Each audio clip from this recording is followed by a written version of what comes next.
مولا حسین ہے، میرا مولا مولا حسین ہے۔ جو ہوا نواسا مصطفیٰ، وہ علی کا بیٹا حسین ہے۔ جو ہوا نواسا مصطفیٰ، وہ علی کا بیٹا حسین ہے۔ جو یزیدیت کو فنا کرے، جو یزیدیت کو فنا کرے، شر کربلا حسین ہے۔ بی بی فاطمہ کا وہ لاڈلا، بی بی فاطمہ کا وہ لاڈلا، میرا بادشاہ وہ حسین ہے، میرا مولا مولا حسین ہے، میرا مولا مولا حسین ہے، میرا مولا مولا حسین ہے، میرا مولا مولا حسین ہے۔ کیا بتاؤں واقعہ کربلا، ہائے تیر نیزہ کہاں لگا، کیا بتاؤں واقعہ کربلا، ہائے تیر نیزہ کہاں لگا۔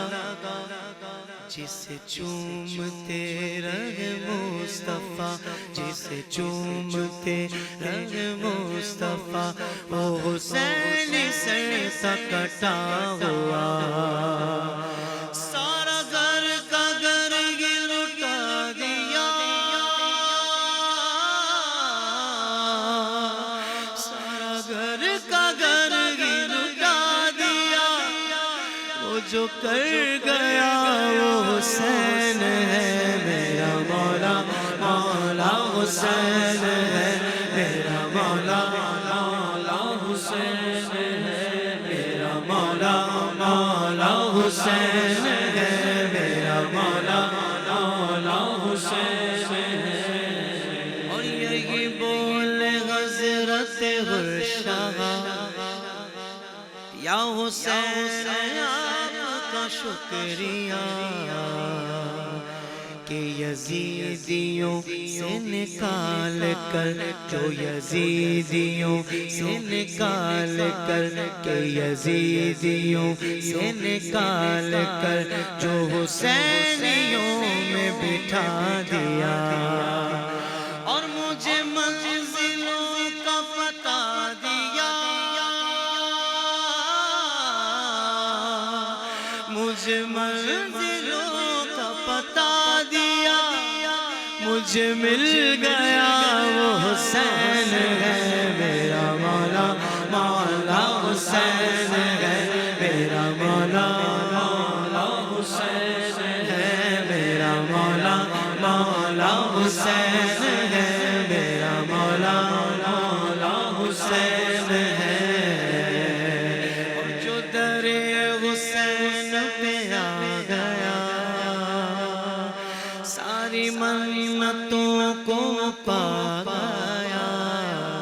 یہ گھرانہ نبی کا ہے، جو سخاوتوں کو سکھا گیا، جو فقیر کو کرے بادشاہ،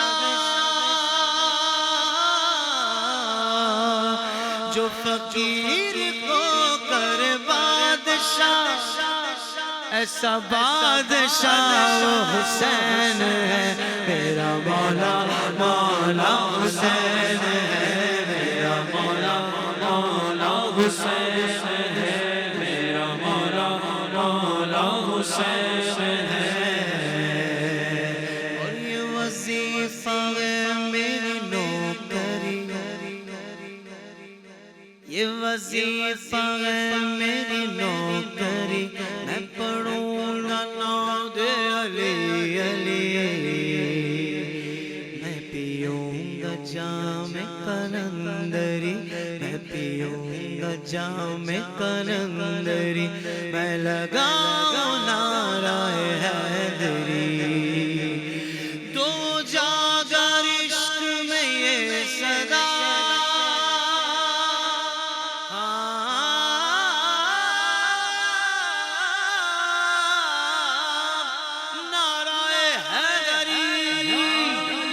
پیوں گا جام کلندری میں لگاؤں نعرہ حیدری تو جاگر عشق میں یہ صدا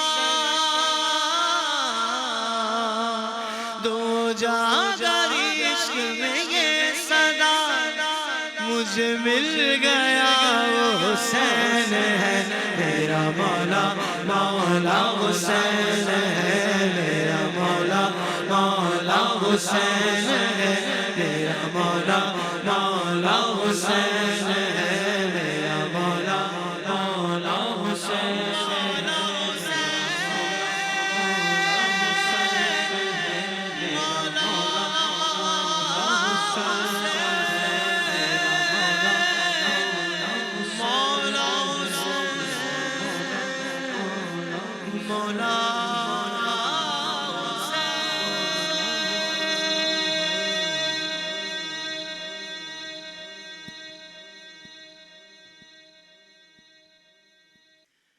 الحمد للہ رب العالمین والصلاة والسلام علی سید الانبیاء والمرسلین. ناظرین کرام، حاضرین محفل، السلام علیکم ورحمۃ اللہ وبرکاتہ.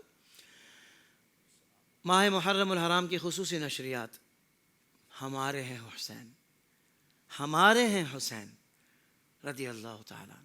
آپ دیکھ رہے ہیں، میں ہوں میزبان محمد طاہر قادری. ناظرین کرام، آج عنوان ہے کربلا والوں کا بے مثال صبر. صبر کا پہاڑ بھی کہیے تو بے جا نہ ہوگا، مبالغہ بھی نہ ہوگا. اور ایسی استقامت اللہ اکبر. میں کہتا ہوں شاید پہاڑوں کو بھی وہ استقامت نہیں مل سکتی جب ان کو کوئی ریزہ کرنا چاہے. یعنی دنیاوی اعتبار سے بات کر رہا ہوں کہ پہاڑ بھی پہاڑ نہ رہے، لیکن یہ کیسا صبر کا پہاڑ ہے کہ نہ پاؤں ڈگمگا رہے ہیں، نہ اپنے فیصلے میں تذبذب ہے کہ حق کے ساتھ ہی کھڑا رہنا ہے اور حق کے لیے کھڑا رہنا ہے اور حق کی بقا کے لیے کھڑا رہنا ہے. نہ جانے کا سوچ رہے ہیں، کوئی ایک بھی تو نہیں جا رہا. سب کے سب نانا جان کے دین پر اپنے آپ کو قربان کرنے کے لیے تیار ہیں، ہر طریقے سے تیار ہے. اور وہ بھی ظاہری اعتبار سے بات کی جائے تو بھوک کا بھی عالم ہے اور پیاس کا بھی عالم ہے. اللہ اکبر. اللہ تبارک و تعالی کربلا والوں کے صدقے اللہ تعالی ہمیں بھی نبی رحمت صلی اللہ علیہ وآلہ وسلم سے محبت کا وہ جذبہ عطا فرمائے کہ جو واقعی ایک مسلمان کا جذبہ ہونا چاہیے. ہمیں بھی اپنا تن من دھن نبی رحمت صلی اللہ علیہ وآلہ وسلم پر قربان کرنے کی توفیق عطا فرمائے. ناظرین کرام، بات یہی ہے کہ تپتی ہوئی ریت پر جب پیاس کی شدت جسموں کو نڈھال کر رہی ہو نا، اور نظروں کے سامنے اپنے ہی باری باری ایک ایک کر کے دنیا سے رخصت ہو رہے ہوں، تو ایسے میں ٹوٹ کر بکھر جانا تو انسانی فطرت ہے. لیکن کربلا وہ مقام ہے کہ جہاں فطرت انسانی نے ایک نیا رخ اختیار کیا. وہاں صبر کا مطلب ہاتھ پر ہاتھ دھر کر بیٹھنا نہیں تھا، بلکہ زخموں سے چور چور ہو کر بھی حق کی گواہی پر قائم رہنا تھا. کربلا کے ان پاک باز نفوس نے ثابت کیا کہ جب مقصد اللہ کی رضا ہو تو مصیبتوں کے پہاڑ بھی مومن کے قدموں کی لغزش نہیں بن سکتے. یہ استقامت محض ایک فرد کا کارنامہ تو نہیں، بلکہ اس میں بوڑھے حبیب بن مظاہر بھی ہیں، ان کا جوش بھی شامل ہے، اور نوجوان علی اکبر کا عزم بھی شامل ہے، اور مستورات اہل بیت کا وہ جگر شامل تھا جس نے قید و بند کی صعوبتوں کو بھی شکست دے دی. ان کا صبر دراصل باطل کی طاقت کا وہ خاموش جواب تھا کہ جس نے تلواروں کی دھار کو بھی کند کر دیا. دھار نہ رہی. ہائے، آج ہم اس بے مثال حوصلے کا تذکرہ کریں گے جو رہتی دنیا تک کے مظلوموں کو یہ حوصلہ دیتا ہے کہ اگر ضمیر زندہ ہو تو دنیا کی کوئی طاقت انسان کو جھکا نہیں سکتی. انشاءاللہ اس پر انتہائی روح پرور خطاب فرمائیں گے حضور زیغم اسلام حضرت علامہ مولانا پیر سید مظفر حسین شاہ صاحب دامت برکاتہم العالیہ۔ ناظرین کرام، وہ ہمارے اگلے سیشن میں یہ بیان ہوگا اور آپ نے لازمی اس میں شامل رہنا ہے۔ اس وقت ہمارے ساتھ جو ثناء تشریف فرما ہیں ان میں سید ثاقب نقشبندی، محترم محمد جنید حسینی، اور میرے دل کی جانب ہمارے سید حسن علی قادری اور حافظ محمد عاطف عالم قادری۔ یہ پیارے پیارے ثناء تشریف فرمائے، ان سے ہم نعت شریف بھی سنیں گے اور مناقب بھی سنیں گے۔ تو آئیے سید ثاقب نقشبندی سے ان کا ایک بہت ہی مشہور کلام جو انہوں نے پڑھا اور بہت زیادہ اس کو سنا گیا، بہت زیادہ سنا گیا، وہ ان سے میں فرمائش کروں گا، اے ختم رسول مکی مدنی، یہ والا کلام آپ سنا دیجیے۔ اے ختم رسول، اے ختم رسول مکی مدنی، اے ختم رسول مکی مدنی، کون میں تم سا کوئی نہیں، کوئی نہیں، اے ختم رسول، اے ختم رسول مکی مدنی، کون میں تم سا کوئی نہیں، کون میں تم سا کوئی نہیں، اے نور مجسم، نور مجسم، نور مجسم، تجھ جیسا محبوب خدا کا کوئی نہیں، کوئی نہیں، اے ختم رسول، اور اوصاف تو سب نے پائے ہیں، پر حسن میں تم سا کوئی نہیں، اوصاف تو سب نے پائے ہیں، پر حسن میں تم سا کوئی نہیں، پر حسن میں تم سا کوئی نہیں، آدم سے جناب عیسیٰ تک سرکار کے جیسا کوئی نہیں، کوئی نہیں، اے ختم رسول، اور یہ شان، یہ شان،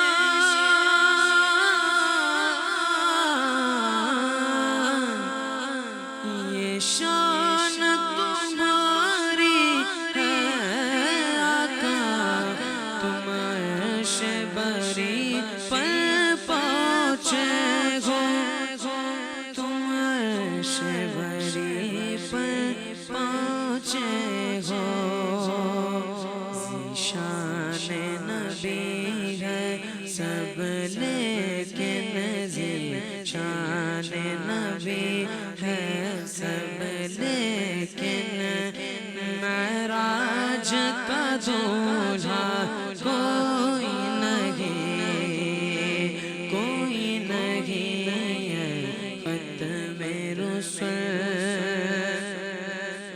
دل کس کو دکھائے چیر کے ہم، اسی آقا مداوا کون کرے، دل کس کو دکھائے چیر کے ہم، اسی آقا مداوا کون کرے، اسی آقا مداوا کون کرے، رحمت عالم تیرے سوا، اے رحمت عالم تیرے سوا، دکھیوں کا مسیحا کوئی نہیں،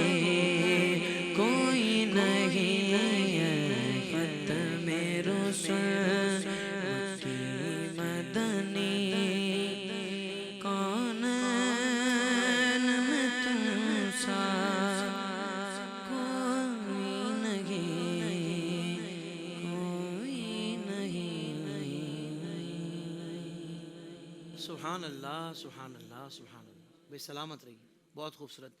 ہمارے سید حسن علی قادری تشریف فرما ہے, ان سے ہم خوبصورت منقبت کا نذرانہ سنیں گے. 5 نام لیتے ہیں, واہ واہ واہ. 5 نام لیتے ہیں, پنجتن ہمارے ہیں. 5 نام لیتے ہیں, پنجتن ہمارے ہیں. ان پہ جیتے مرتے ہیں, ان پہ جیتے مرتے ہیں. پنجتن ہمارے ہیں, ان پہ جیتے مرتے ہیں. پنجتن ہمارے ہیں. لے لیا ہے چاروں کو مصطفیٰ نے چادر میں. لے لیا ہے چاروں کو مصطفیٰ نے چادر میں. اہل بیت ایسے ہیں, اہل بیت ایسے ہیں. پنجتن ہمارے ہیں, اہل بیت ایسے ہیں. پنجتن ہمارے ہیں. فاطمہ محمد اور شبر و علی شبیر. فاطمہ محمد اور شبر و علی شبیر. یہ نور سے چمکتے ہیں, نور سے چمکتے ہیں. پنجتن ہمارے ہیں, نور سے چمکتے ہیں. پنجتن ہمارے ہیں. ہم باغنا جس دم ساتھ تھے یہ 5 تن. ہم باغنا جس دم ساتھ تھے یہ 5 تن. کون ان کے جیسے ہیں, کون ان کے جیسے ہیں. پنجتن ہمارے ہیں, کون ان کے جیسے ہیں. پنجتن ہمارے ہیں. جو بھی ان کا نوکر ہے, ہر جگہ اجاگر ہے. جو بھی ان کا نوکر ہے, ہر جگہ اجاگر ہے. سارے جگ سے اونچے ہیں, سارے جگ سے اونچے ہیں. پنجتن ہمارے ہیں, 5 نام لیتے ہیں. پنجتن ہمارے ہیں, ہم ان پہ جیتے مرتے ہیں. پنجتن ہمارے ہیں.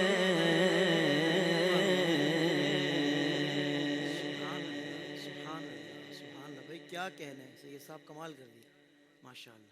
اجرکم علی اللہ، اللہ تعالیٰ خوب جزائے خیر عطا فرمائے۔ میں گزارش کروں گا حافظ محمد عاطف عالم قادری سے وہ ایک سلام جو ہم بچپن سے سنتے ہیں کہ سلطان کربلا کو ہمارا سلام ہو، اگر یہ والا سلام اگر سنا دیں تو۔ جی عاطف بھائی۔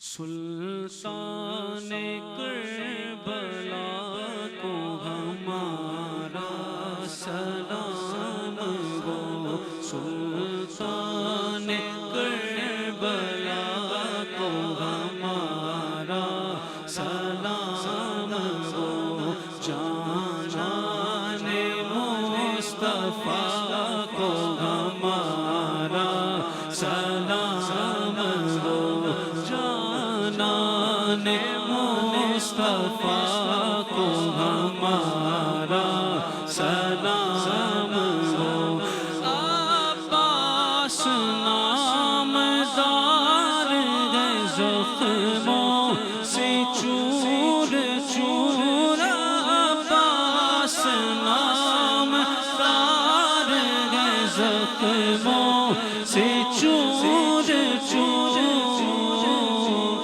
اس پہ کرے رضا کو ہمارا سلام ہو، اس پہ کرے رضا کو ہمارا سلام ہو، اصغر سینی جان پہ دل سے فدا ہوں میں، اصغر سینی جان پہ دل سے فدا ہوں میں،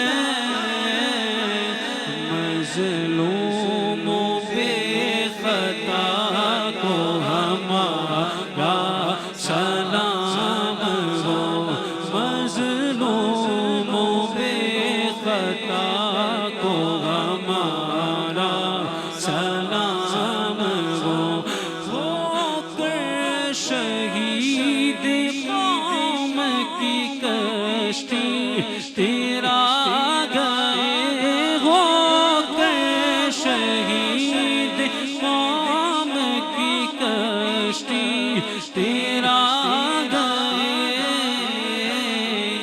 امت کے ناخدا کو ہمارا سلام ہو، امت کے ناخدا کو ہمارا سلام ہو، بھائی بھتیجے باجے سب ہو گئے شہید، بھائی بھتیجے باجے بھی سب ہو گئے شہید،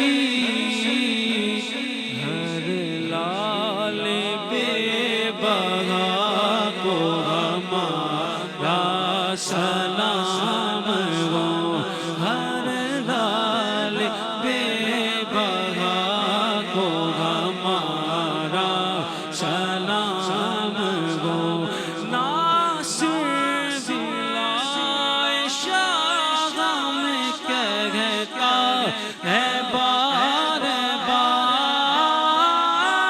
ناصر ضلع شاہ میں کہتا ہے بار بار، مہمان کربلا کو ہمارا سلام ہو، مہمان کربلا کو ہمارا سلام ہو، سلطان کربلا کو ہمارا سلام ہو، جانان مصطفیٰ کو ہمارا سلام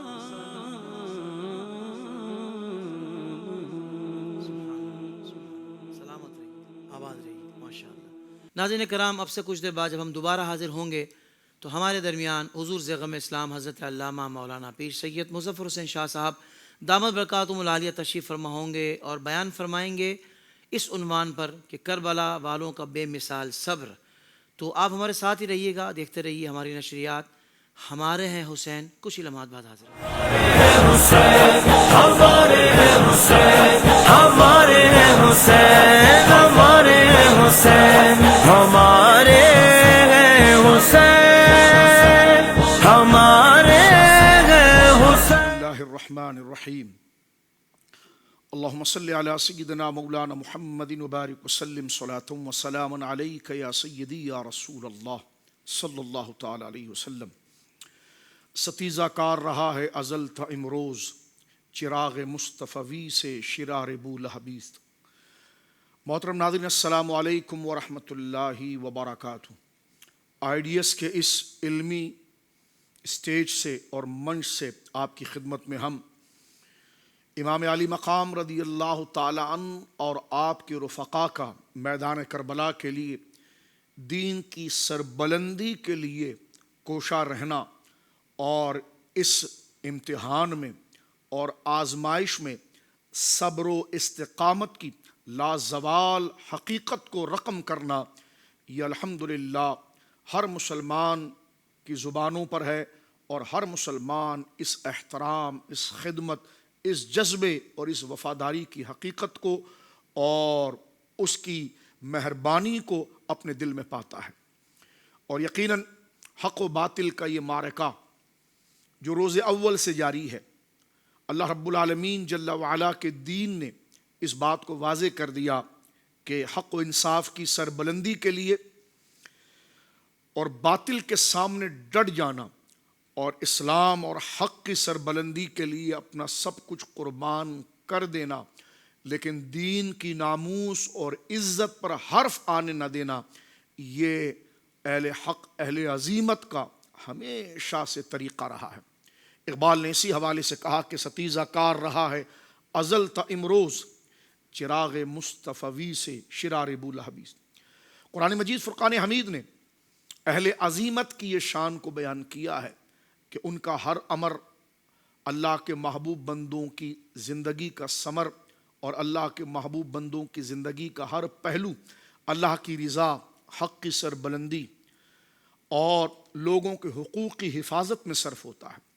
اور سامنے سے باطل یا جابر اگر حق کو سرنگو کرنے کے لیے سرگرداں رہے اور اپنی تمام تر طاقتوں کے ساتھ حق کے پرچم کو جھکانے کی کوشش کرے، تو ہر دور کے اندر اللہ رب العالمین جل وعلا کی جانب سے حق کے ایسے نمائندے ہوتے ہیں کہ جو استقامت کی اور حق پر قائم اور ڈٹ جانے کی ایک ایسی لازوال داستان، اور صبر و استقامت اور صبر بھی ایسا برداشت کہ جس میں جزا فضا نہ ہو، جس میں چیخ و پکار نہ ہو، جس میں واویلا نہ ہو، جس میں اظہار نہ ہو، بلکہ اپنے رب کی رضا کے لیے ہر قسم کی مصیبت کے لیے صبر کرنا اور دین کی سربلندی کے لیے اپنے تمام تن من دھن جان، یہاں تک کہ جان تک کو قربان کر دینا، یہ ہمیشہ سے اہل حق اور اللہ کے محبوب بندوں کا وتیرہ رہا ہے۔ اور ان میں ایک عظیم ہستی سرکار امام علی مقام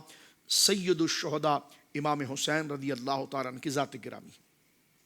اور کیوں نہ ہو، اہل عزیمت وہ رخصت پر عمل نہیں کرتے، بلکہ دین یا آنے والے درپیش معاملات کی اہمیت اور حساسیت پر ان کی نظر ہوتی ہے کہ اگر اس پر کمزوری سے اس کو نپٹا جائے تو اس کے آثار بد سے پورے معاشرے کے اندر حق کے اس نظم کا انتشار ہوگا، لیکن اگر اس کو مضبوطی سے اس پر گرفت کی جائے، اس کی حفاظت کی جائے، تو پھر صدیوں تک اور عرصوں تک حق کی خوشبو اور حق کا معیار اور حق کی پائیداری سلامت رہتی ہے، اور انہیں اہل عزیمت کہا جاتا ہے۔ جناب رسول اللہ صلی اللہ علیہ وسلم نے ایسی ہستیوں کے بارے میں ارشاد فرمایا کہ من رعا منکم منکرن، جب تم اپنے سامنے خلاف شرع اور اخلاق اور کردار اور بھلائی سے گرا ہوا اگر کوئی کام دیکھو تو فَلْيُغَيِّرُ بِيَدِهِ، تو اس کو تم اپنے ہاتھ سے روکو، اور فرما فَإِن لَمْ يَسْتَطِعْ، اور اگر یہ طاقت نہ ہو فَبِلِسَانِ، تو اپنی زبان سے اس کی برائی کی جو ناقدری ہے اور اس کی برائی کی جو پستی ہے اس کو لوگوں کے سامنے واضح کرو تاکہ لوگ اس سے رکیں اور باطل سے اپنے آپ کو جوڑیں نہ بلکہ اس سے پرہیز کریں، اس سے دور رہیں۔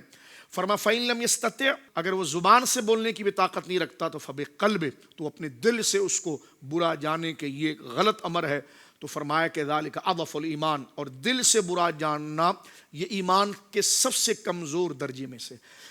ایمان کا جو سب سے اعلیٰ درجہ ہے کہ برائی کو اپنے ہاتھ سے بدلا جائے، برائی کے راستے کو اپنے ہاتھ سے روکا جائے، اور اگر یہ طاقت نہیں تو فرمایا کہ پھر زبان سے برائی کی مذمت بیان کی جائے اور حق کے معیار کو بلند کیا جائے، اور اگر یہ طاقت نہیں تو دل سے کم اس شے کو برا جانتے ہوئے اپنے آپ کو روکے۔ لیکن یہ ایمان کا سب سے نچلا درجہ ہے۔ حضرت امام علی مقام سیدنا امام حسین رضی اللہ تعالیٰ نے جس منزلت پر کام کیا ہے وہ اس حدیث مبارکہ کے مقابلے میں سب سے اونچا درجہ تھا، یعنی اہل عزیمت کا درجہ، کہ آپ نے برائی کو ہاتھ سے بھی روکنے کی کوشش کی اور اپنی زبان سے بھی اس کی مذمت اور پستی کو بیان کیا۔ اور یقیناً اہل عزیمت جو ہوتے ہیں وہ رخصت پر عمل نہیں کرتے، کیونکہ رخصت پر اگر عمل کر لیا جائے تو پھر میدان کارزار میں وہ کون ہوگا، میدان جرت و شجاعت میں کون ہوگا، میدان حمیت و غیرت میں کون ہوگا جو اپنے کردار کے ساتھ برائی کی پستی کو واضح کرے اور حق کی بلندی کو، وہ جھنڈے کو وہ اپنے ہاتھوں میں نسبت کے ساتھ مضبوطی سے پکڑے رہیں۔ قرآن مجید فرقان حمید نے اس بات کو پہلے ہی ذکر کر دیا ہے کہ جو صبر کرنے والے ہوتے ہیں، یعنی اللہ رب العالمین کے دین کی سربلندی کے لیے اور حق کے فروغ اور امن کے فروغ اور انسانیت کی بہبود اور فلاح کے لیے جب وہ خدمت انجام دیتے ہیں اور سامنے سے اگر کوئی مزاحمت ہوتی ہے تو پھر وہ سب ہر قسم کی آزمائش کو برداشت کرتے ہیں، صبر کا مظاہرہ کرتے ہیں۔ یہ کیفیت ان کے اندر کیسے پیدا ہو جاتی ہے، یہ برداشت ان کے اندر کیسے آ جاتا ہے؟ تو اللہ رب العالمین جل وعلا نے یہ اعلیٰ ظرف والے حمیت اور غیرت رکھنے والے بندوں کی شان کو یہ بیان کرتے ہوئے سورہ بقرہ میں اس بات کو ذکر کیا ہے کہ یا ایھا الذین آمنوا استعینوا بالصبر والصلاۃ، اے ایمان والو تم اللہ سے مدد طلب کرو صبر کے ذریعے اور نماز کے ذریعے، اس لیے کہ نماز اللہ رب العالمین جل وعلا کی موجودگی کی حقیقت کو دل میں واضح کرتا ہے کہ میرا رب ہے، وہ مجھے دیکھ رہا ہے، اور جو بھی میں عمل کروں گا اس کا اجر وہ عطا فرمائے گا۔ اور جب رب کی ذات، حقیقت، اس کی موجودگی کا یقین جب دل میں آتا ہے تو فرمایا یا ایھا الذین آمنوا استعینوا بالصبر والصلاۃ، تو صبر خود بخود پیدا ہو جاتا ہے، یعنی اس حق اور رب کی رضا کے کام کرنے میں جو مزاحمت اور مشکلات سامنے آتی ہے تو وہ صبر کا دامن پکڑ کے رکھتا ہے۔ تو فرمایا ان اللہ مع الصابرین، اگر تم یہ پوچھنا چاہو کہ اللہ کن کے ساتھ ہے تو اللہ صابرین کے ساتھ ہے، یعنی صبر کرنے والے کون؟ جو حق کی خدمت کے پاداش میں جب ان کے سامنے آزمائش اور مشکلات آ جاتی ہیں تو وہ حق کے دامن کو اپنے ہاتھوں سے جانے نہیں دیتے۔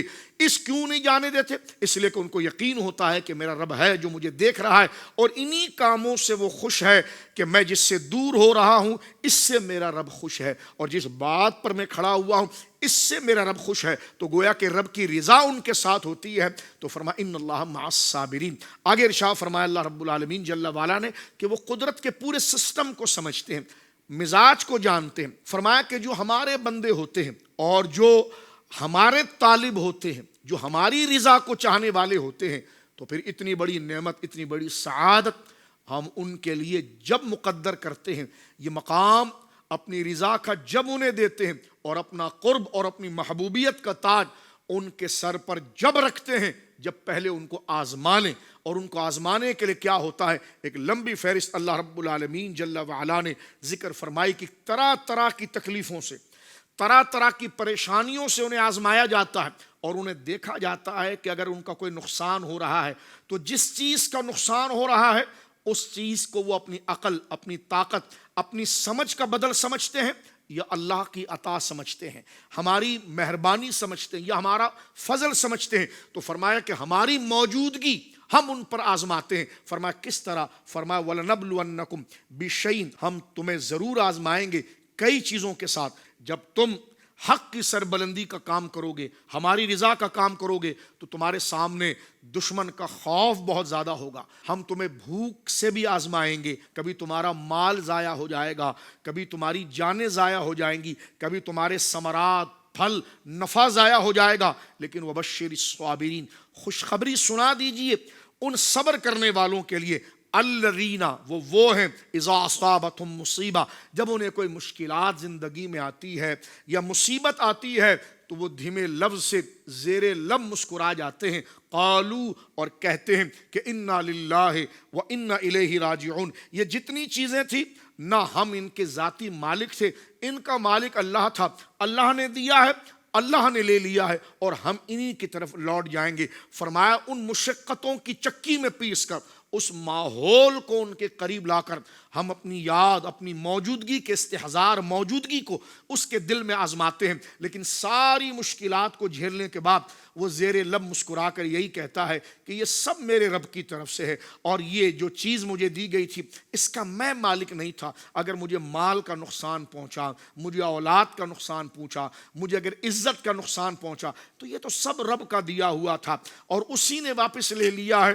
تو میں تو اس کی رضا کے لیے رکھا رہوں گا، نہ کہ اسے اپنا ذاتی ملکیت سمجھ کے غلط کام اختیار کر کے اس کو بچانے کی کوشش کروں گا، بلکہ میں بھی اللہ کے لیے، یہ بھی اللہ کے لیے. تو اللہ رب العالمین فرماتا ہے تو یہ وہ لوگ ہیں جو حق کی سربلندی کے لیے برداشت کے اس انتہا تک جاتے ہیں.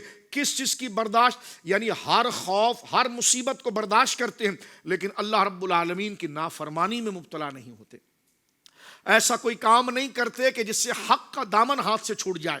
وہ حق کے ساتھ، اس قانون کے ساتھ، اس ضابطے کے ساتھ، چاہے حالات ان کا ساتھ دے یا نہ دے، لیکن جس میں ان کا رب، ان کا رسول راضی ہوتا ہے، وہ آخری سانس تک کہتے ہیں میری خوشی، میری رضا، میری ہمت یہی ہے کہ جو حق ہے میں اس کے ساتھ رہوں گا، چاہے اس کے لیے میرا نقصان ہو رہا ہے، میری جان جاری، میری اولاد جاری. فیصلے قیامت کے دن ہوں گے کہ میں اس آزمائش کے مقابلے میں صبر میں ہوں، یعنی رکھا ہوا ہوں رب کی فرمان برداری کی طرف، اور رب کی نافرمانی سے میں نے اپنے آپ کو روکا ہوا ہے. اور یہ مصیبتیں ان پر آتی ہیں.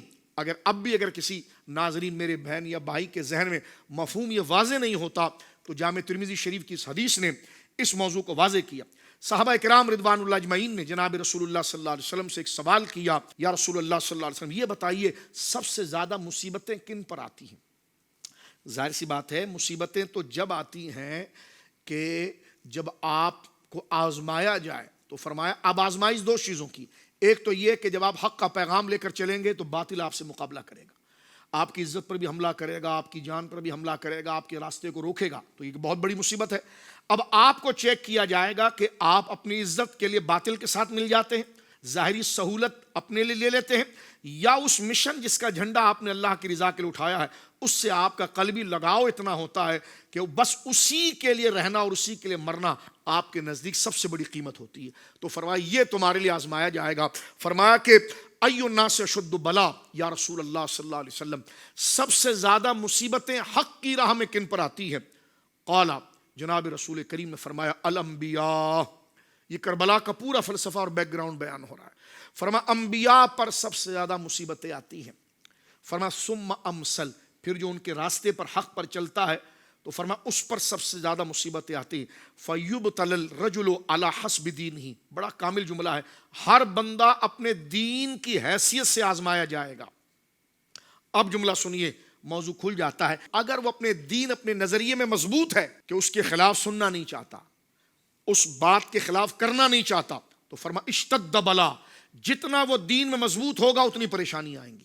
اگر وہ اپنے دین میں جتنا کمپرومائز کرنے والا ہوگا، جتنا نرم ہوگا اور اپنی ذات کو آگے لے جائے گا، دین کو پیچھے لے کر آئے گا، تو فرمایا کہ ہر شخص اپنے دین کی مضبوطی کے طور پر آزمایا جائے گا کہ وہ دین کے کام میں کتنا مضبوط تھا. یہ بتا دیا گیا. میں اور آپ مثال کے طور پر دیکھیے، ایک طرف ہمارے رسم و رواج اور جاہلانہ اور غیر اسلامی رسومات ہے، اس کی طرف ہماری برادری، ہمارا ماحول ہمیں بلا رہا ہے، اور ایک طرف اللہ اس کے رسول کی رضا ہے. اب آپ اللہ رسول کی رضا میں جتنے سچے ہو کر اپنے اس دین، اپنے اس قانون، اپنے اس نظریے پر جتنے مضبوط ہوں گے اتنی آپ کی مخالفت ہوگی. یا آپ اس میں کمپرومائز کر لیں کہ ٹھیک ہے آپ 5 منٹ گانا بند کر دیں اور 10 منٹ چلا لیں، ٹھیک ہے آپ تھوڑا یہ کر لیں تو پھر تھوڑا یہ کر لیں. تو فرمایا جو اپنے دین میں جتنا مضبوط اور کمزور ہوگا اس طرح آزمایا جائے گا. اب میں سمجھتا ہوں کہ اس حدیث پاک کے بعد آپ کے سامنے کربلا کی پوری پکچر اور تصویر واضح ہو جاتی ہے۔ حضرت امام علی مقام کو طریقے کی سہولتوں سے آزمایا گیا، لیکن اگر آپ ان آفر کو قبول کرتے تو دین کی حمیت، غیرت اور قیامت تک آنے والے مسلمانوں کے لیے حق پر ڈٹ جانا اور اپنی جان سے زیادہ اللہ کے دین کو قدر دینا، یہ احساس ختم ہو جاتا اور بندہ لے اور دے والی پالیسی کرتا۔ تو امام علی مقام کا رتبہ جتنا بڑا تھا، اس حدیث میں آیا نا کہ جو دین میں جتنا مضبوط ہوگا اتنی زیادہ اس پر آزمائش آئے گی۔ تو امام علی مقام جس قدر دیندار تھے اور دین میں جس قدر راسخ اور سچے تھے، اس طرح کی مصیبت آئی۔ آپ کے بچوں کے ذریعے آپ کو آزمایا گیا، پیاسا رکھ کر آزمایا گیا، آپ کے سامنے آپ کے گود کے بچوں کو ذبح کیا گیا، آپ کے رشتہ داروں کو ذبح کیا گیا۔ تھوڑا سے آپ کو خدا نہ کرے تنزل کرنا تھا اور جھکنا تھا، دنیا آپ کے لیے ہموار تھی، لیکن آپ دین، سچائی اور حق پر کہ یزید پلیت ہے، اس کی ریاست اور اس کا قانون جبر کے اوپر ہے، اس کا ساتھ دینا۔ یزید تو نام ہی ایک تہمت کا ہے، ایک وقت کے غلط آدمی اور فرعون کا ساتھ دینا۔ تو قیامت تک آنے کے لیے بدر کی یاد کو، احد کی یاد کو، خندق کی یاد کو، رسول اللہ کی سچی زندگی کی تعبیر، خلفائے راشدین کی زندگی کی سچی تعبیر کیا رہے گی؟ تو امام علی مقام رضی اللہ تعالیٰ اس سچائی کا تسلسل تھے کہ جو حضرت ابراہیم نے نمرود کے سامنے پیش کیا، جو حضرت موسیٰ علیہ السلام نے فرعون کے سامنے کیا، جو رسول اللہ نے ابو جہل ابو لہب کے سامنے کیا، جو ابو بکر صدیق نے مسیلمہ کذاب کے سامنے کیا، جو حضرت فاروق اعظم نے ان متشدد ریاست قیس و کسریٰ کے سامنے کیا، جو مولا مرتضیٰ اور حضرت سیدنا عثمان غنی ذو النورین نے ان باطل کے سامنے کیا۔ تو حق ابراہیم کی شکل میں ہے، پھر وہی حق حضرت موسیٰ کی شکل میں نظر آتا ہے علیہ السلام، پھر وہی حق جناب رسول اللہ کی شکل مبارک میں نظر آتا ہے، پھر وہی حق ابو بکر و عمر و عثمان و علی اور حسن کی شکل میں نظر آتا ہے۔ اب امام حسین صرف وجود بدل رہے ہیں، لیکن حق کا وہی تسلسل ہے، وہی باطل جہاں نمرود ہے، وہی باطل جہاں فرعون ہے، وہی باطل جہاں ابو جہل ہے، آج وہی باطل جو ہے وہ یزید ہے۔ تو باطل کا تسلسل یہ ہے اور حق کا تسلسل یہ ہے۔ تو جناب رسول اللہ نے شاہ فرمایا جو اپنے دین میں جس قدر مضبوط ہوگا اس قدر اس کو پریشانی آئے گی۔ اب اس فلسفے کو سننے کے بعد آپ اندازہ لگا سکتے ہیں کہ امام علی مقام رضی اللہ تعالیٰ عنہ کے پاس یہی راہ تھی، ایک مومن کے سامنے یہی راہ ہے۔ قرآن نے کتنے واضح طور پر کہا، آپ ذرا اس آیت پر بھی غور کیجئے، وَنُسُكِي وَمَحْيَايَ وَمَمَاتِي لِلَّهِ رَبِّ الْعَالَمِينَ۔ اے حبیب آپ کہیے اپنا پورا اخلاص، اپنے مشن کے ساتھ اپنی پوری ہم آہنگی، اپنے مشن کے ساتھ اپنی پوری وفاداری، اپنے رب کے ساتھ مکمل تعلق کو ان لفظ میں بیان کیجئے۔ آپ کہیے میری نماز و تعظیم، میری قربانی اور ایثار، میرا زندہ رہنا اور میرا دنیا سے جانا للہ رب العالمین، یہ تمام چیزیں صرف میرے رب کی رضا کے لیے۔ یہ ہے وہ مومن کا کردار جو اپنے مشن کے ساتھ مخلص ہوتا ہے، غدار سے ہاتھ نہیں ملاتا، گراوٹ لانے والے انسان سوز مظالم ڈھانے والے یزیدیت سے ہاتھ نہیں ڈالتا۔ اس لیے کہا گیا کہ سرداد ندات دست در دست یزید حقا کے بنائے، یعنی حقا کے بقائے لا الہ است حسین، یعنی اگر حق کو دیکھنا ہے آج قیامت تک، بلکہ کہیے کہ جس کے اندر حیا اور سچائی کے لیے سب کچھ لٹا دینے کا جذبہ اور مظلوم کے ساتھ کھڑے ہو کر ظالم کی آنکھوں میں آنکھیں ڈال کر ظالم کو پسپا کرنے کے لیے اور مظلوم اور حق کی بلندی کے لیے قیامت کے سرے تک بھی اگر کسی کے دل میں جذبہ جاگے گا تو اسے رصد، یہ فکر، یہ ہمیت، یہ غیرت کربلا والوں سے مل رہی ہے، بدر والوں سے مل رہی ہے، احد والوں سے مل رہی ہے، یہ صحابہ و اہل بیت سے مل رہی ہے، اور یہی وہ تسلسل ہے جو متقدمین ان کے بڑے انبیاء کرام اور بالخصوص اصل الرسول جناب رسول اللہ کے عمل سے مل رہی ہے۔ غلط کو غلط کہنا اور سچ کو سچ کہنا اور اس پر ڈٹ جانا اور سچ پر آنچ نہ آنے دینا، یہی حسینیت ہے۔ اور کمپرومائز کر لینا کہ تھوڑا سچ کو بھی قبول کر لیں، تھوڑا جھوٹ کو بھی قبول کر لیں، یہ کوفی غدار ہیں۔ اور جو کھل کر جھوٹ کے ساتھ کھڑا ہے وہ یزید ہے، اور جو کھل کر حق کے ساتھ کھڑا ہے وہ حضرت حر ہے، جو حضرت امام علی مقام رضی اللہ عنہ کے قدموں سے وابستہ ہے۔ تو کربلا ہمیں حق و باطل کا واضح فرق بتا دیتی، حیا اور بے حیائی کا فرق بتا دیتی، سچ اور جھوٹ کا فرق بتاتی تھی. اب سچ ہو، حمیت ہو، غیرت ہو، حیا ہو، شرم ہو، وفاداری ہو، نور ہو، یہی وہ ساری تعبیراتی شکلیں ہیں جو کربلا کے اندر اہل بیت نے ذکر کی ہے. اب ظلمت ہو، بے حیائی ہو، بے غیرتی ہو، جھکاؤ ہو، اور لالچ اور حرص ہو، اور نفسانی خواہشات کی تکمیل ہو، یہی کوفی اور یزیدیت کا ہے. تو امام علی مقام نے جو پریشانیاں اٹھائیں اور جو مشکلات برداشت کی، جو آج ہمارا موضوع ہے، وہ اسی حق اور سچ کے جھنڈے کو زندہ رکھنے کے لیے. اور قرآن کریم نے انہی ہستیوں کے بارے میں اس بات کو ذکر کیا ہے. امام علی مقام کے چند خطبے میں آپ کے سامنے آج کی رات ذکر کرتا ہوں تاکہ یہ موضوع آپ کے سامنے واضح ہو جائے. امام علی مقام نے سب سے پہلا خطبہ جو کربلا کے اندر دیا، الکامل فی التاریخ کے اندر بھی یہ موجود ہے، البدایہ والنہایہ کے اندر بھی موجود ہے. امام علی مقام کیا کہتے ہیں جس وقت آپ بالکل کربلا میں آ گئے اور کوفی سامنے موجود تھے؟ ان کو مخاطب کر کے امام علی مقام نے یہ بات کی. فرمایا ایھا الناس، آپ فرماتے لوگو، میں تمہارے پاس خود نہیں آیا، بلکہ میرے پاس اس مضمون کے تمہارے خطوط بار بار تمہارے قاصدوں کے ذریعے مجھے بھیجے گئے کہ ہمارا کوئی امام نہیں ہے، اگر آپ ہمارے پاس نہیں آئیں گے تو ہمیں سیدھا راستہ کون بتائے گا؟ تو فرمایا میں تو تمہاری وجہ سے آیا، تمہیں حق کے راستے پر کل کو تم میرے نانوں کو یہ نہ کہہ سکو اور یہ بات واضح نہ کر سکو کہ ہمیں تو بتانے والا کوئی نہیں آیا. اور امام علی مقام رضی اللہ تعالیٰ، جتنا بڑا آپ کا مقام ہے تو آپ کو آنا ہی تھا. کیوں؟ اس لیے کہ جو خطوط آپ کو موصول ہوئے تھے، ان خطوط میں سب سے آخری خط جو تھا، خطوط جو تھے اس میں باقاعدہ قسمیں لکھی گئی تھی، قرآنی آیات لکھی گئی تھی. تو ظاہر سی بات ہے آپ نے ظاہر ہی پر بھروسہ کرنا ہے کہ ایک بندہ آپ کے سامنے قرآن کی آیت لے کر حلف پڑھ کر قسم کھا کر کہہ رہا ہے ہم آپ کا ساتھ دیں گے، آپ آئیے، حق کا جھنڈا سنبھالیے یزید کے مقابلے پر. تو امام علی مقام یہ تو نہیں کہتے کہ آپ کے دل کے اندر کیا ہے، شریعت ظاہر کو دیکھتی ہے. کسی کو سچا اور جھوٹا ثابت کرنے کا معیار کیا رہتا؟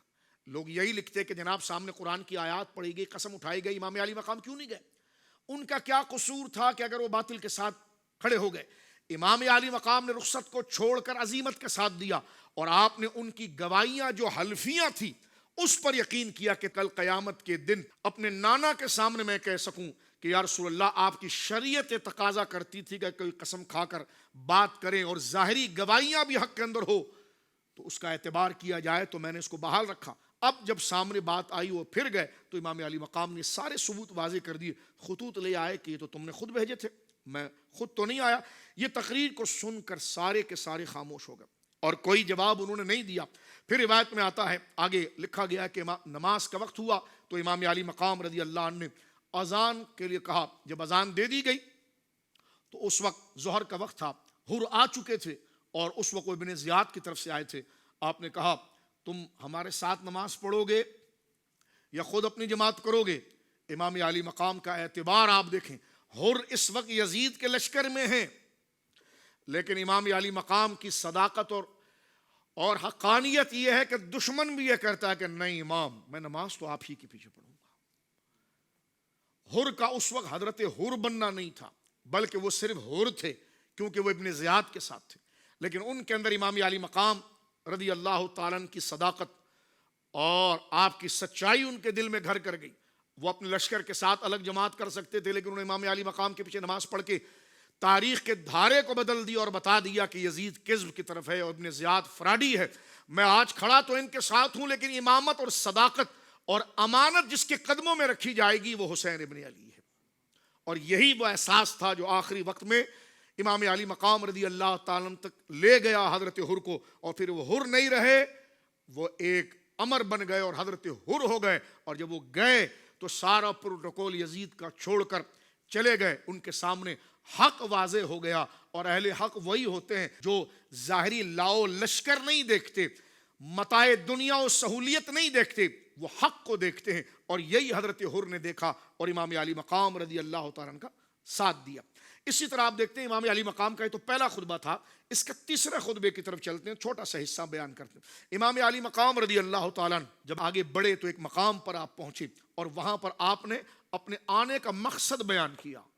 فرمایا ایھا الناس ان رسول اللہ صلی اللہ علیہ وسلم قال، اے لوگو جناب رسول اللہ صلی اللہ علیہ وسلم نے یہ فرمایا تھا. محترم ناظرین یہ خطبہ ذرا غور سے سنیے.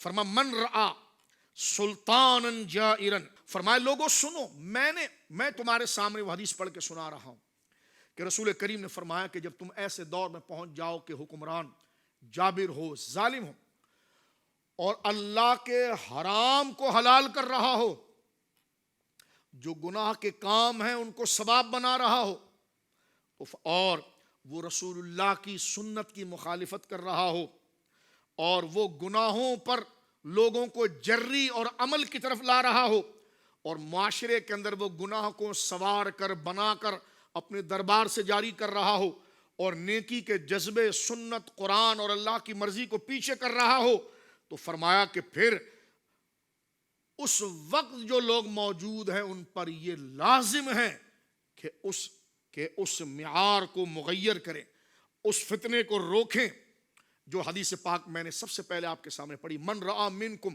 منکرن، جب تم اپنے سامنے کسی منکر اور گناہ کو دیکھو فلیغیر بیدہ، اپنے ہاتھ سے اس کو روکو۔ امام علی مقام نے حدیث خود پڑھی، فرما اپنے فعل سے، اپنے قول سے اگر کوئی اس بادشاہ وقت اس نظام کے خلاف آواز نہیں اٹھائے گا تو امام علی مقام کہتے ہیں کہ رسول اللہ نے فرمایا کہ وہ تو جہنم میں جائے گا، ساتھ میں وہ گونگا شیطان بھی جائے گا کہ جس نے برائی کو دیکھتے ہوئے بولا نہیں، برے کام کو دیکھتے ہوئے ہاتھ سے روکا نہیں، برائی کو دیکھتے ہوئے برائی کے خلاف آواز نہیں اٹھائی۔ مجھے بتائی اس خطبے کے بعد کہ امام کے لیے یہ تھا کہ آپ مدینے میں رہ جاتے؟ کیا امام کے لیے یہ تھا کہ آپ مکہ کے اندر اپنی الگ سے کوئی زندگی گزار لیتے؟ نہیں، اس خطبے نے اس بات کو واضح کر دیا کہ امام علی مقام رضی اللہ تعالیٰ عنہ کا آنا احیاء خلافت کے لیے تھا، احیاء شریعت کے لیے تھا، سنت کو اور قرآن کے حکم کو زندہ رکھنے کے لیے تھا کہ اسلام زندہ ہوتا ہے کربلا کے بعد، اس کو زندہ رکھنے کے لیے تھا، ورنہ گناہ اور ثواب میں تمیز کیا رہتی؟ ٹھیک ہے شراب بھی پی لیں، نماز بھی پڑھ لیں معاذ اللہ، بدکاری بھی کر لیں تو روزہ بھی رکھ لیں معاذ اللہ، یہ حق اور باطل، حق کو پوری خوبی کے ساتھ قبول کرنے کا جذبہ، اور ایک انچ بھی اس میں کمی نہ آئے، ایک ذرہ ایک بال بھی کمی نہ آئے، یہ حیا، یہ کوشش، یہ جذبہ، یہ کیفیت، یہ حساسیت امام علی مقام کے عمل سے آتی، اور ایک بال برابر بھی برائی کو اپنے دل میں قدر کر کے اپنے لیے اس کو شوق، اپنے لیے معیار اور خوشنودی بنانا، اس کے خلاف رہنا، یہ امام علی مقام رضی اللہ تعالیٰ عنہ آپ کے رفقا نے جو مصائب و صبر و استقامت کے ساتھ جس حمیت کو زندہ کیا، جس تاریخ کو زندہ کیا، وہ یہی حقیقت تھی جس کو لے کر آسمانوں سے قرآن اس حقیقت کو لے آیا، اور انبیاء کرام نے اس چیز کو نافذ کیا اپنے عمل کے ذریعے۔ اسی نفاذ تعلیم اور عمل کو کربلا کے اندر امام علی مقام اور آپ کے رفقا نے عملی شکل کے اندر اس تسلسل کو باقی رکھا اور آنے والے اہل حق کے لیے آگے بڑھا دیا۔ اب امام علی مقام رضی اللہ تعالیٰ عنہ کے خطبوں کی طرف اگر آپ توجہ کریں، میں ایک آخری خطبہ یہاں پر آپ کی خدمت میں مزید عرض کرنا چاہتا ہوں، اس میں امام علی مقام کا استدلال دیکھیں آپ۔ امام علی مقام نے اپنے خطبوں میں استدلال قرآنی کیا ہے۔ آپ جب یہ آخری وقت تھا تو امام علی مقام رضی اللہ تعالیٰ 3 محرم سے لے کر 8 محرم تک آپ مختلف خطبے دیتے رہے مگر کوئی نتیجہ نہیں آیا۔ آخر 9 محرم سن 60 ہجری جب یہ یزیدیوں نے کہا یا تو آپ ہمارا حکم مانیں یا ہمارے ساتھ لڑائی کے لیے تیار ہو جائیں، یہ آخری خطبوں میں سے، یا تو آپ ابن زیاد کی بیعت کریں۔ یہاں پر امام علی مقام کا یہ خطبہ بھی ہے، سبحان اللہ، فرمایا ابن زیاد سے بیعت اور میرے جیسا، یہ امام علی مقام، ابن زیاد بدکاری گناہ کا ایک سمبل اور علامت ہے، اور میری ذات تقوی و طہارت اور نیکی کے تسلسل کا ایک نشان ہے، تو میرا جیسا بندہ ابن زیاد کے پاس جائے اور اس کی بیعت کر کے کیا حق کو باطل کے قدموں میں ڈال دے؟ فرمایا حسین مر تو سکتا ہے لیکن ابن زیاد کے ہاتھ پر بیعت نہیں کر سکتا۔ یہ امام علی مقام رضی اللہ تعالیٰ، اور یہی آزمائش تھی ان کی بات نہ ماننے پر۔ اب جب دیکھیے ایک خطبہ یہ بھی ملتا ہے، رات کے وقت یعنی جو 10 کا دن شروع ہو رہا ہے تو اس رات کو آپ نے عمر بن سعد جو رشتے میں لگتا تھا، رات اس کے سامنے حقانیت یہ قرآن کی آیات مقام اہل بیت جب پڑھا تو وہ رونے لگا کہ ظاہر سی بات ہے انسان ہے، سب کچھ جانتا تھا، خاندان والا ہے، سب جانتا ہے، قرآن ابھی اترا ہے، ابھی تازہ تازہ صحابہ کرام موجود ہے، وہ روایتیں بالکل تازہ ہیں. تو کسی نے جا کر ابن زیاد کوفے کے گورنر کو کہا کہ بھائی تمہارا کمانڈر تو پگھل گیا، یعنی عمر بن سعد رو رہا ہے. تو اس نے فوراً رے کے علاقے کی پوری گورنری کے دستاویزات پر سائن کیے اور سائن کر کے عمر بن سعد کو بھیجا کہ رو نہیں، ہم تمہیں اتنے بڑے علاقے کا جاگیردار بنا رہے ہیں. اب اس ہوس اور لالچ میں وہ پلٹ گیا پیچھے. اب دیکھیں یہی تو آزمائش تھی، وہ اپنے نفسانی خواہشات پر پیچھے پلٹ گیا اور اپنی ظاہری وقتی زندگی کے لیے رب، رسول اور نیکی کا سودا کر گیا.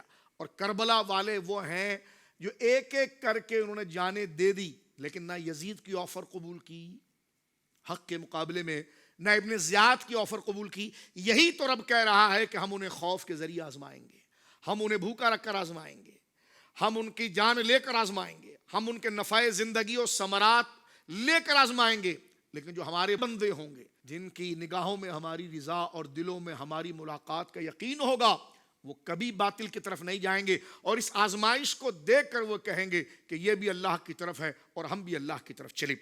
اب دیکھیں یہاں پر امام علی مقام نے جو آخری بات کی بڑے با کمال ہے.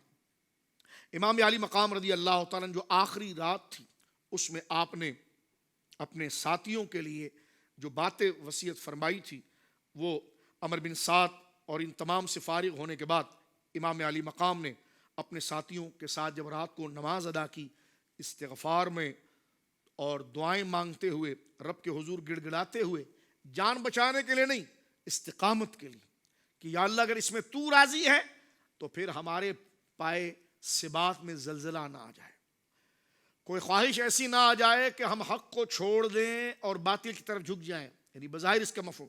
اس لیے وہ دعائیں ساری کی گئی، اور اس میں سامنے وہ لوگ موجود تھے. تو امام علی مقام رضی اللہ عنہ نے قرآن کریم فرقان حمید کی چند آیات کی تلاوت کی ہے، اور یہ آیات سورہ آل عمران کی آیت نمبر 178 ہے. آپ نے کیا پڑھا ذرا دیکھیے. آپ نے فرمایا، یعنی پوری، کیونکہ یہ آخری خطبوں میں سے ہے، تو یہ ساری جد و جہد آپ کی کوششیں کس مقصد کے لیے تھی، اور یزیدیت کی کوششیں کیا چیز حاصل کرنے کے لیے تھی، اس کا استدلال آپ نے قرآن سے کیا. فرمایا وَلَا يَحْسَبَنَّ الَّذِينَ كَفَرُوا، اور ہرگز کافر اس گمان میں نہ رہیں انما نملی لہم خیر لانفسہم، کہ اگر ان کے سامنے حکومت ان کو مل گئی، داد و تحسین ان کو مل گیا، زمین کے خزانے ان کو مل گئے، تو کیا مطلب؟ تمہیں اگر خزانے مل گئے، تمہیں اگر حکومت مل گئی، تمہیں اگر آسانیاں مل گئی، تو تم اللہ کے مقبول بندے بن گئے. تو قرآن یہ کہہ رہا ہے وَلَا يَحْسَبَنَّ الَّذِينَ كَفَرُوا، کافر اس خوش فہمی میں نہ رہیں کہ انما نملی لہم خیر لانفسہم، یہ جو ان کو دنیا کی بھلائیاں ملی ہے نا، تو یہ ہماری طرف سے ڈھیل تھی. انما نملی لہم لیزدادوا اسما، ہم تو اسی لیے انہیں ڈھیل دیتے ہیں، اللہ فرما رہا ہے، تاکہ یہ گناہوں میں بڑھتے رہیں. اگلا سمجھتا ہے اگر میں باطل پر ہوتا تو مجھے ریاست کیوں ملتی، اگر میں باطل میں ہوتا تو میرے تجارت میں اتنا نفع کیوں ہو جاتا.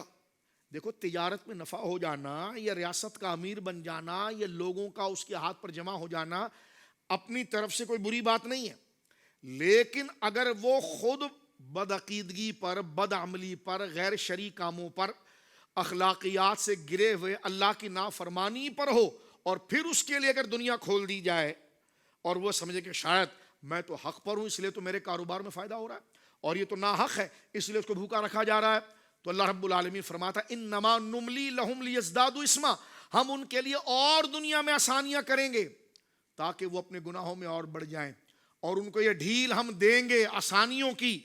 اور فرمایا وَلَهُمْ عَذَابٌ مُّهِينٌ، پھر ایک دن وہ ہے جس دن انہیں دردناک عذاب ہوگا. اور اب آیت نمبر 179 میں آیا کہ ما کان اللہ لیذر المؤمنین علی ما، اے محبوب، اللہ رب العالمین اہل حق اور باطل کو ان کے ایک ہی حال پر نہیں رکھے گا جب تک خبیث اور طیب کا فرق نہ کر دے.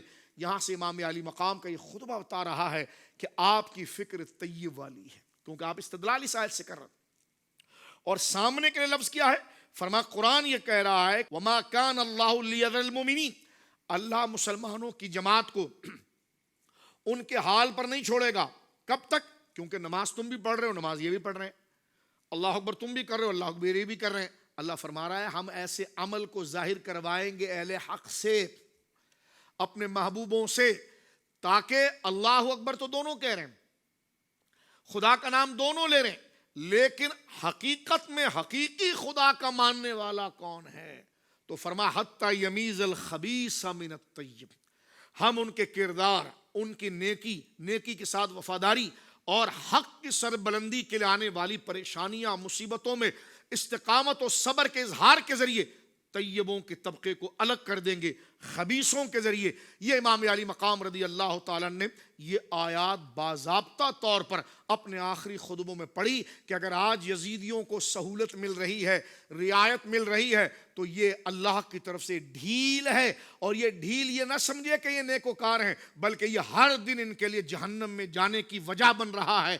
اور ہم جو حق کی سربلندی کے لیے بھوکے رکھے جا رہے ہیں، پیاسے رکھے جا رہے ہیں، ہمارے گود کے بچوں کو ذبح کر دیا جا رہا ہے، لیکن آہ و فغاں نہیں کر رہے، جزا و سزا نہیں کر رہے، گریبانوں کو چاک نہیں کر رہے، واویلا نہیں کر رہے، مکمل برداشت اور رب کی رضا کے لیے ہے. تو یہ ہمارا عمل ظاہر کر رہا ہے کہ طیب اور پاکیزہ فکر والے کون ہوتے ہیں، اور ناپاک اور خبیث اور نفسانی خواہشات کے لیے دین کو بیچنے والے کون ہوتے ہیں. تو آپ نے یہ آیت پڑھ دی حتی یمیز الخبیث من الطیب. اور بات کو یہاں ختم کرتے ہیں کہ یہ امام علی مقام کس گروہ کے لوگ تھے، اور ایسے لوگوں کی بیدبی کرنا اور ایسے لوگوں کو تنگ کرنا، پریشان کرنا، یہاں تک کہ بدبختی اپنے انتہا پر پہنچ جائیں کہ معاذ اللہ ان کی گردنوں پر خنجر چلا دینا، ان کے گریبانوں کو پکڑ لینا، ان کے گود کے بچوں کو ذبح کر دینا. اللہ اکبر. تو یہاں سورہ آل عمران کی ایک اور آیت سنیے،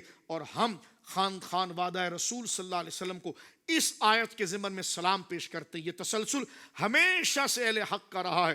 اب میں آپ کے سامنے آیت نمبر 21 پڑھ رہا ہوں، یہ سورہ آل عمران کی. فرمایا ان الذین یکفرون بآیات اللہ. سورہ آل عمران آیت نمبر 21 کہ بے شک وہ لوگ جنہوں نے اللہ کی آیتوں پر کفر کیا، وَيَقْتُلُونَ النَّبِيِّينَ بِغَيْرِ حَقٍ، انہوں نے حق بات کرنے کی وجہ سے انبیاء کو قتل کیا. یعنی انبیاء نے ان سے کہا یہ نہ کرو، تو چاہیے یہ تھا کہ دلائل سے جواب دیتے یا ان کی بات کو مانتے. دلیل کیا لاتے حق کے سامنے؟ انہوں نے جھتہ بنا کر ریاست کے ذریعے انبیاء کو قتل کی. رسول اللہ نے فرمایا علیہ الصلوۃ والسلام نے کہ یہود نے ایک دن میں کئی انبیاء کو قتل کیا. فرمایا ان الذین یکفرون بآیات اللہ وَيَقْتُلُونَ النَّبِيِّينَ بِغَيْرِ حَقٍ، وہ لوگ جو اللہ کی نشانیوں کا انکار کرتے ہیں، کفر کرتے ہیں، اور اللہ کے نبیوں کو حق بات کرنے کی وجہ سے مار ڈالتے ہیں. وَيَقْتُلُونَ الَّذِينَ يَأْمُرُونَ بِالْقِسْطِ مِنَ النَّاسِ، پھر انبیاء کے نقش قدم پر چلنے والے وہ علماء، وہ صالحین، وہ دین کے رہبر، جب وہ انبیاء کے شہادت کے بعد شریعت کا جھنڈا اٹھا کر حق کی بات کرتے ہیں تو یہ ظالم ان کو بھی قتل کر دیتے ہیں. تو اللہ نے فرمایا فبشرہم بعذاب علیم. تو آپ ایسے لوگوں کو کہ جنہوں نے انبیاء کو قتل کیا اور حق کا جھنڈا اٹھانے والے لوگوں کو نیکی کی بات کرنے والے اور برائی سے بچانے والے، امر بالمعروف اور نہی عن المنکر کرنے والے، ایسے عظیم لوگوں کو جنہوں نے قتل کیا، تو قرآن کہتا ہے فبشرہم بعذاب علیم، ان کو ہمیشہ کے لیے دردناک عذاب کی بشارت اے اللہ کے رسول آپ بتا دیجیے کہ ان کا انجام کیا ہوگا. اس لیے رسول اللہ نے فرمایا، سرکار سے پوچھا گیا حضور سید الشہداء کون ہے؟ اللہ کی بارگاہ میں سب سے بڑا شہید کون ہے؟ اللہ کی بارگاہ میں شہیدوں کا سردار کون ہے؟ حضور فرماتے ہیں سید الشہداء وہ ہیں کہ جو جابر اور ظالم حکمران جو اپنی طاقت کے ذریعے ظلم کا قانون لا رہا ہو، گناہ کا نظام لا رہا ہو، بے حیائی اور بدبختی کا نظام لا رہا ہو، اور حق اور شریعت کو گرا رہا ہو، اور ایک مرد حق کھڑا ہو اور اس کی آنکھوں میں آنکھیں ڈال کر بات کرے کہ تو غلط کر رہا ہے، یہ غلط ہے، اور پھر وہ جابر اسے قتل کر دے، تو فرمایا قتل ہونے والا شخص اللہ کی بارگاہ میں سید الشہداء ہے کہ جس نے باطل ظالم کے مقابلے میں اس کی طاقت کی پرواہ کیے بغیر اور اپنی جان کی پرواہ کیے بغیر سچ بات کر دی جو اللہ رسول کو پسند تھی. تو ایسا شخص بظاہر تو قتل ہو گیا، لیکن اللہ کی بارگاہ میں یہ دنیا تو ہے آزمائش کی جگہ، لیکن کامیابی کے مرحلے میں جب وہ اللہ کی بارگاہ میں جائے گا تو وہ سید الشہداء ہوگا. اسی لیے فرمایا گیا کہ شاہ است حسین، بادشاہ ہست حسین، دی ہست حسین، دی پناہ است حسین، سرداد نداد دست در دست یزید، حقا کے بنائے حقا کے بقائے لا الہ ہست حسین. اللہ رب العالمین اہلیان کربلا و بدر و حنین اور بالخصوص شہداء کربلا اور بارگاہ اہل بیت کے ان عظیم اصحاب عظیمت کے قدموں کی خیرات ہمیں عطا فرمائے. ہمیں اور قیامت تک کربلا کا درس، حق کے ساتھ جڑنا اور باطل کے راستے بند کرنا اور لوگوں پر ظلم و ستم کرنے والے کا ساتھ کبھی نہ دینا اور اہل حق کے ساتھ کھڑے ہونا اور حق کے داعی کے دست و بازو بن کر نیکی کو قائم رکھنا، حق کو قائم رکھنا، یہ شہداء کربلا اور اہل بیت کی بارگاہ کی خیرات ہے، پیغام ہے. اللہ مجھے اور آپ کو اس پر عمل کی توفیق مرحمت فرمائے. ستیزہ کار رہا ہے ازل تا امروز، چراغ مصطفی سے شرار بو لہبی. وآخر دعوایا ان الحمدللہ.